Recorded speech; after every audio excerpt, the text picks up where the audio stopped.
Hey guys, welcome to the Sermonary podcast. I am your host, Josh Taylor, and today we're going to be doing something a little bit different. I am normally interviewing other leaders or pastors on the podcast, and today I'm going to be by myself, going solo with you guys, and it might be a little bit more personal today. Over the last couple of weeks, we've been talking about a specific issue, and honestly, with Sermonary and with our sister company, Ministry Pass, these two brands really exist to help with a problem that we see, and the problem is pastoral burnout. We've talked about it until we're blue in the face. It's so alarming, the pastoral burnout rate and how quickly it happens. If you listen to the podcast episode that I did last time with Jack Hester, he talked about the two professions with the highest burnout rate are nurses and pastors. And usually we really see it in the service industry, people who are just giving themselves to other people, and often not even seeing a whole lot of appreciation in return. And so you're seeing high burnout rates among them, even with pastors. And so we want to talk about that a little bit more today, because a friend of mine, Lynn, Lynn is a former pastor and a really great writer, and he sent over a checklist, basically 10 signs that you're on the fast track to burnout. And I just want to go through these with you because I think this is a helpful tool. And at the end of this, offer a couple of tips on what to do if you resonate with these 10 signs of burnout. So as we go through this, the reality is we understand, there's so many pastors and so many ministry leaders that just feel like they're barely hanging on by a thread. And, the stats of burnout are shocking because it's a real deal and because it's affecting so many pastors. It really affects the church and the effectiveness and the influence of the church when leaders are burning out and often not even realizing that that's what it is.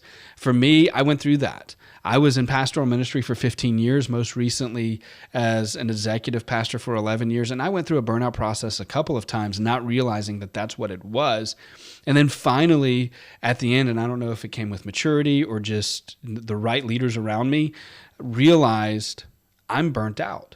That's what this is, and that's what I'm experiencing. And I can relate to most of these things that we're going to talk about today, and you probably can too, especially if you're kind of teetering on the cliff of burnout. And so we're going to walk through these, and if you can relate to these, then use this as a warning sign, not to resign, not to quit, but to find some rest, to do something about this so that it doesn't get to that point or something even worse, and you make a poor decision that affects the future of your ministry.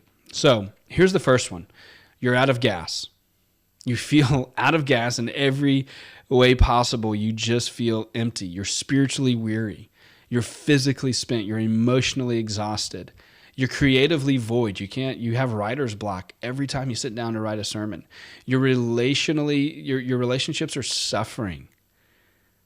Sadly, the metaphor that resonates with a lot of weary pastors is the image of a gas gauge with the needle hovering just above E. Maybe you feel like you're on empty all the time.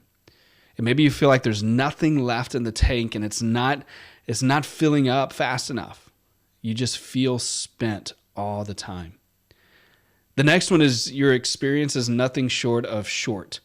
One of the things that I noticed when I was teetering on the edge of burnout was I would get moody. I would have this short fuse. Stupid things would irritate me. The smallest, silliest little things would just irritate me. I would get so frustrated with people. I would get so aggravated with people. And sometimes, maybe they did things that should have aggravated me, but I often overreacted to those things because I was experiencing this burnout. So maybe you feel like all of a sudden now you have a short fuse, that little irritations are sparking these big reactions that probably shouldn't be there. One of the responses to burnout is this short fuse. The next one is you've got that Scarlett O'Hara syndrome. So if you've seen the movie Gone with the Wind, you probably recognize a quote or quote something like this: "I'll think about it tomorrow. After all, tomorrow is another day." So you've got this Scarlett O'Hara syndrome where you're just procrastinating everything. There are conversations that you need to have. Maybe there's a conversation that you need to have with that passive-aggressive board member. Maybe there are decisions that you need to make that you just keep postponing and pushing off. Maybe there are responsibilities or projects that you need to get done, and you're just pushing those off. And honestly, it's just a whole lot easier to just take the remote and turn on Netflix and do some thoughtless activities to distract yourself from all of the things that you keep pushing off. So maybe, we all procrastinate. There are things that we just don't want to do. That's a natural part of it. But maybe you've really noticed it. It's gotten worse over the last few months, or even maybe the last few years, that procrastination is just your typical response to things now. The next one is you've forgotten how to have fun. I love to have fun, especially with people that I care about. I loved having fun with our staff. We would do outings. Staff retreats were my favorite thing because we would work most of the day. Sometimes we would take a long break during the day. A couple of guys would go surfing. We would play cornhole in the backyard, just different things. And then at night we would just have fun. We'd go eat. We'd go, we were usually going down to the beach here in Lower Alabama. And so there's a lot of different go-karts and those kind of things. We would just have fun together. And maybe you're just getting to a place where that's not appealing to you. You've forgotten how to have fun. You've forgotten how to enjoy time with yourself. You've forgotten how to enjoy time with the people that you love and the people that you care about. You might even be around upbeat people who are quoting inspirational quotes from Zig Ziglar and John Maxwell, and all you can think is what Scrooge says of bah humbug. The next one is you realize Al Pacino's got nothing on you. I love the way that Lynn puts that. Al Pacino's got nothing on you. The reality is you feel like you're just being an actor, that you're acting like a pastor, but you're not really feeling like a pastor. You're faking it till you make it all the time. There was one pastor that admitted this. He said, I thought if I kept doing caring things, my caring pastoral heart would eventually catch up. Then one day it was like I had an out-of-body experience. I saw my external self, the cordial minister, smiling, patting folks on the back, acting like I was more interested than I really was, pretending I cared more than I actually did. I was playing the role of a pastor, and it was an Oscar-worthy performance. Truth be told, I was preaching not because I had something to say, but because I had to say something, because it was Sunday again. That may be true for you. Maybe you're writing your sermon just because Sunday's coming, and you're supposed to say something. But maybe you feel like I've got nothing to say. I'm just faking this whole pastor thing, that I'm smiling, I'm saying the right things, but I just don't feel it. That's a warning sign of burnout. The next one is you can't stop dreaming about escaping. One pastor confessed, he said, in my lowest moments, every time I got on the interstate to go west, one exit, I'd think, what if I just kept driving? What if I didn't stop until I got to Colorado? So maybe you can relate. Maybe you can't stop thinking about vacation. Maybe you can't stop thinking about going away. Vacation is nice. We all want to go on vacation. We always, my wife and I, we plan vacations because we always like to have something to look forward to, something to work towards. But maybe it's all you can think about. If I could just get away, this will solve my problems. If I could just escape all of this, it will solve my problems. Maybe you're finding yourself online looking for sermon illustration ideas, and then all of a sudden you're looking up vacation rentals and gawking at pictures of the Grand Tetons and daydreaming about just being at the beach. If that consumes your mind, escape consumes your mind, it could be a sign of burnout. Here's the next one. You think the witness protection program would be even better than winning the Powerball. You think the witness protection program would be better than winning the Powerball. Now, we've heard the joke. You've probably said this before. Man, ministry would be easy if it just wasn't for the people. But maybe you actually feel that way. Maybe you would like to withdraw from people. Maybe join a monastery or something. Go off the grid. Just get away from people, to be socially isolated from people. And the reality is we need people. We need community. Here's the deal. And here's something that a lot of pastors don't understand, but it's also something that a lot of church members don't understand. The pastor needs the church as much as the church needs the pastor. You need to be a part of a group of people who love you in spite of your flaws, who love you in spite of your weaknesses, who love you in spite of your weariness. You need to have people around you, but a sign of burnout is when you just start isolating yourself from people. You start pulling back socially. You stop spending time with the people who love you and who you love. This could even be your spouse or your children. People that you're very close to, you start pushing them away because all you want to do is get away from people. The next one is you can't rein in your brain. Now, I've struggled with this. I still struggle with this a lot, and because there's a lot going on, and I have a lot going on, I struggle to turn my brain off. So a sign of burnout could be that you can't rein in your brain. Maybe you're sleep deprived. You can't focus or think straight. When you're spiritually and emotionally spent, your mind begins to play funny tricks on you. Here's what one pastor said, and I can totally relate to this. He said, my experience was this. One moment, my thoughts were like a sugared up pack of first graders inside of one of those birthday party inflatable bouncy houses, running and screaming and colliding into one another. An hour later, I'd find myself in the mental equivalent of a sugar coma, lethargic, lifeless, crashed, unable to summon a simple thought. Do you feel like that sometimes? Do you feel like my brain, it's like, for me, it was often when I would lay my head down at night and it was quiet and it was dark. And that was when my brain decided to say, you know what? I think it's time to get up and have a caffeine rush. Like, it's time to start working now. And I couldn't shut off my brain. All I could think about was the things that I needed to do. All I could think about were the conversations that I need to have, or the conversations that I have had, and overthinking those conversations. Did I say the wrong thing? Did they get the wrong idea? And honestly, it seems like in the middle of the night, everything is a much bigger deal than it really is. And so maybe that's you. Maybe you can't rein in your thoughts. You can't rein in your brain. And slow it down and let God speak to you, because your brain just won't shut off. And then here's the last one. Actually, two more, sorry. You feel completely out of control. Now, every pastor knows what control, that control is just an illusion. We're always in over our heads. That's why we smile when Paul asks in 2 Corinthians 3:5, who is adequate for such things? It's why we nod when we sing the popular worship song that says, you call me out upon the waters, the great unknown where feet may fail. Control is really an illusion. We can't control everything. We can control some things.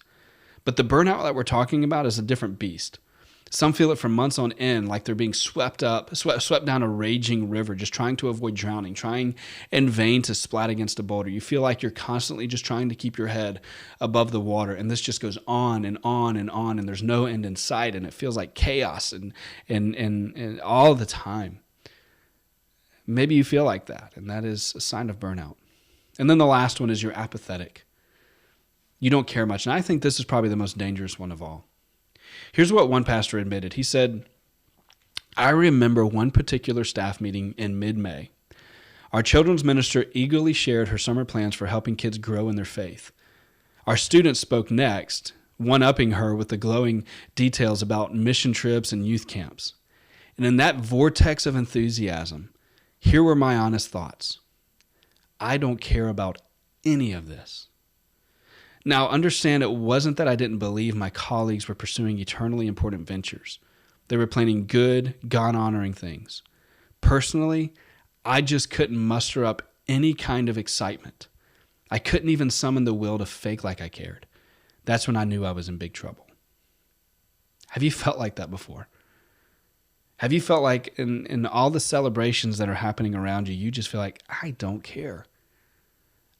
When you can't celebrate the successes that people are experiencing, when you can't celebrate God moving in people's life, when you can't celebrate God moving in your life, it might be a sign of apathy, which it points to burnout.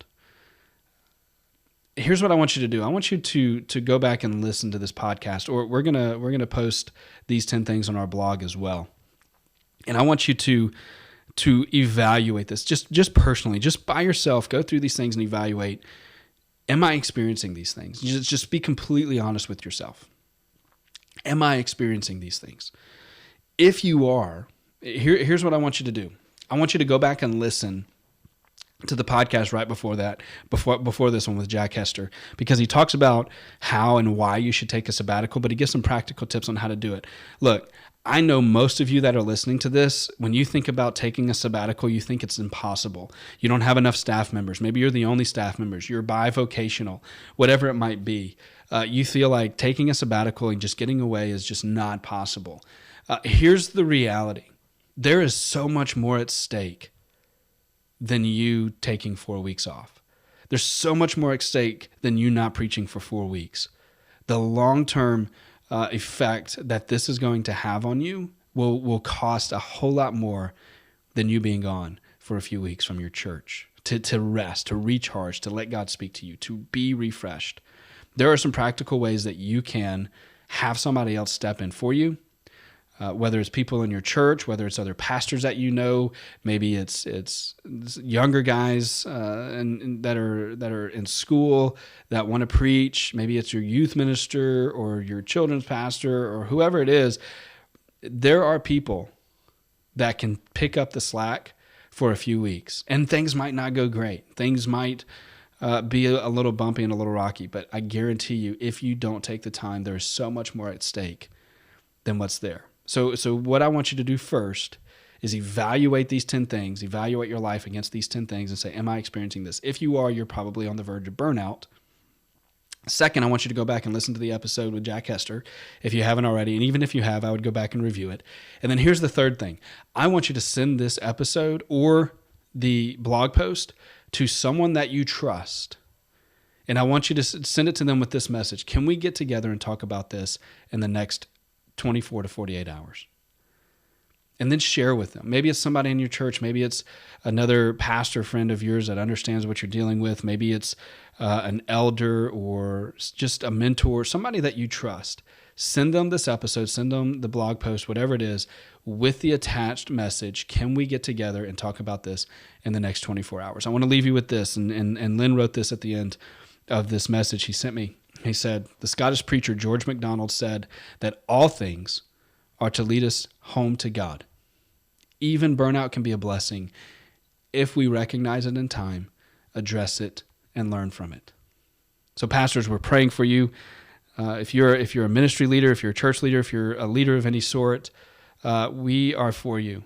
And we want to encourage you. We want to provide you resources so that you can lead more effectively, because we believe in the kingdom of God. And we believe what you're doing and in what you're doing for the kingdom of God, and we want to be a part of it. So let us know how we can help.